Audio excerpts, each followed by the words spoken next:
Seigneur Dieu, me voici devant ta face, pitié de moi, dans ton abondance amour. Que ton règne vienne, que ta volonté soit faite partout.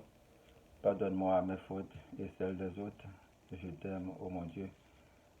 Je frappe à ta porte, viens donc m'ouvrir. Je crie vers toi, à toi de me secourir. Délivre-moi de tous mes ennemis et de tous mes adversaires. Que ton nom soit loué pour toujours. Secours tes serviteurs et tes servantes du filet des méchants. Je m'appelle Boniface Pardon, votre serviteur. Je vous salue dans le précieux nom de notre Seigneur et Sauveur Jésus-Christ, le roi des rois. Il viendra nous chercher. Soyez vigilants. Enfin, je vous dis merci et bienvenue sur le web, chers internautes, à l'écoute et à la visualisation de cette nouvelle édition. Soyez bénis. Le titre d'aujourd'hui, c'est dans Jérusalem que sera mon nom, à perpétuité. Malachie 33, du verset 1er à 6. Manassé avait 12 ans lorsqu'il devint roi et il régna 55 ans à Jérusalem. Il fit ce qui est mal aux yeux de l'Éternel, selon les abominations des nations que l'Éternel avait chassées devant les enfants d'Israël. Il rebâtit les hauts lieux qu'Ézéchias, son père, avait renversés. Il éleva des autels au Baal.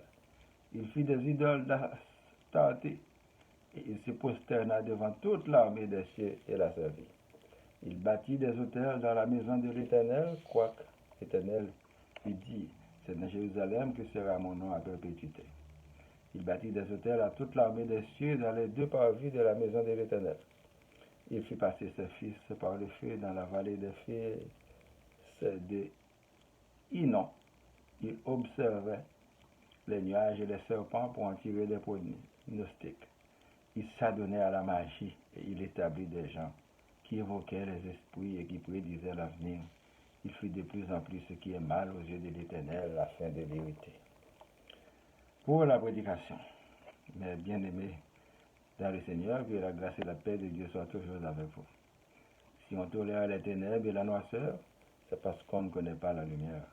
Si on s'attache au faux Dieu, c'est parce qu'on ne croit pas en Dieu, l'Éternel Dieu. Attachons-nous au Dieu créateur jusqu'à notre délivrance. C'est ça la foi. Nous ne pouvons pas nous passer de certains problèmes dans nos quotidiens sans apporter de sérieuses solutions. Sinon, certains vont nous apporter.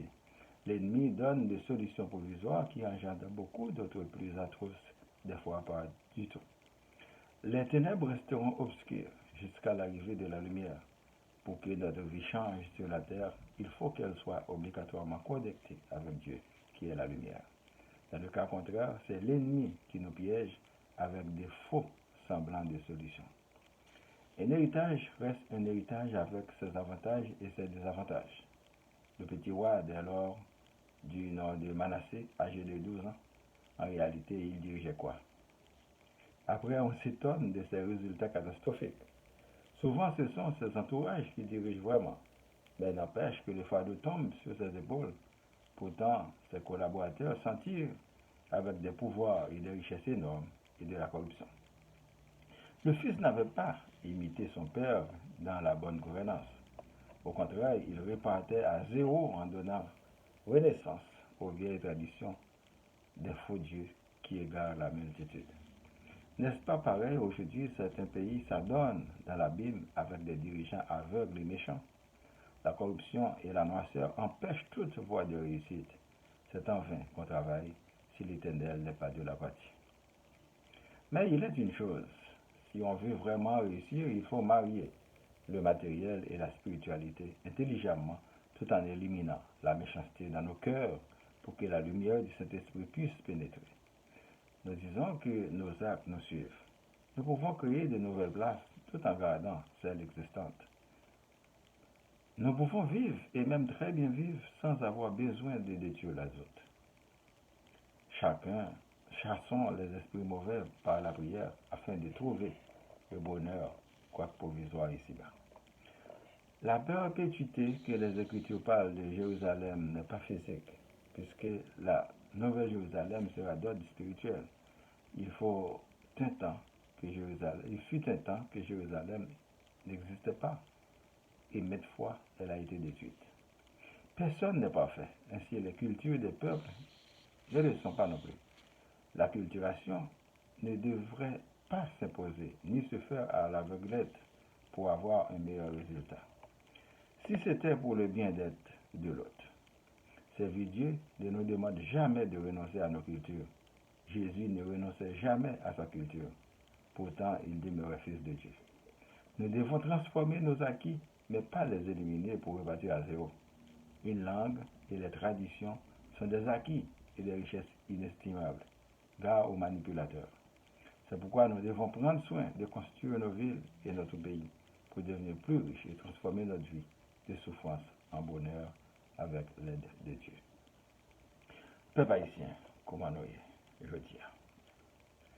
Moi, senti situation n'a pas amélioré du tout dans les derniers jours. Dans la jungle, là, animal qui est plus sauvage là et qui a plus force là, a tué sa plus faible. Parce qu'il n'a pas qu'à la vie.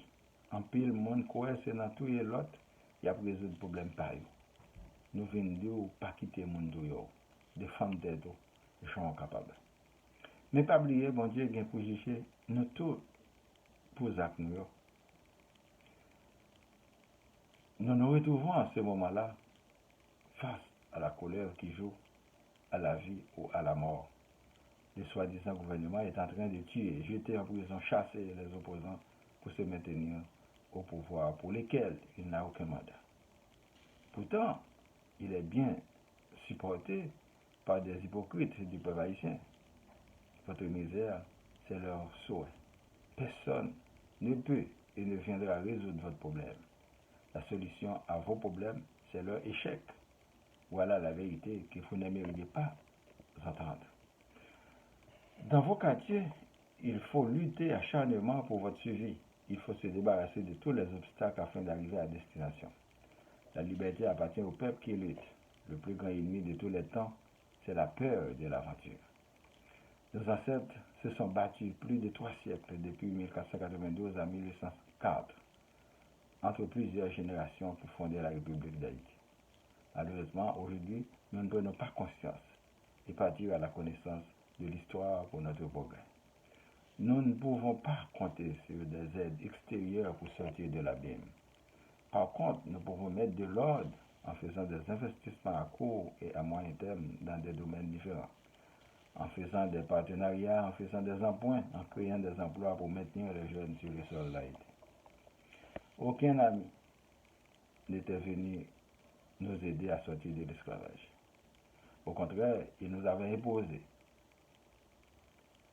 d'embargo et de boycottage politique et diplomatique pour avoir renversé le nouvel ordre mondial de l'époque.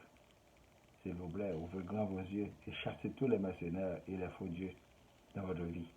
Gloire soit rendue à l'Éternel Dieu.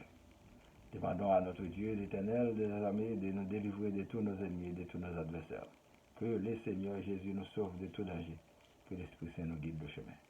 Prions pour moi, ma famille, vos familles, les membres du groupe Spiritualité, les vrais amis, les personnes malades, les personnes endeuillées, les personnes opérées, les démunis, les chômeurs, les leaders, les personnes vulnérables, les villes Laval, Montréal, Québec, Canada et le monde entier. Que la paix soit sur le monde. Nous citons notre Père qui est aux cieux. Que ton nom soit sanctifié, que ton règne vienne, que ta volonté soit faite sur la terre comme au ciel. Donne-nous aujourd'hui notre pain de ce jour. Pardonne-nous nos offenses comme nous pardonnons aussi à ceux qui nous ont offensés. Et ne nous laisse pas entrer en tentation, mais délivre-nous du mal. Car c'est à toi qu'appartiennent le règne, la puissance et la gloire, au siècle des siècles. Amen. Je vous souhaite de passer une bonne journée et une bonne semaine. Laissez méditer toujours sur la parole de Dieu. C'est votre serviteur Boniface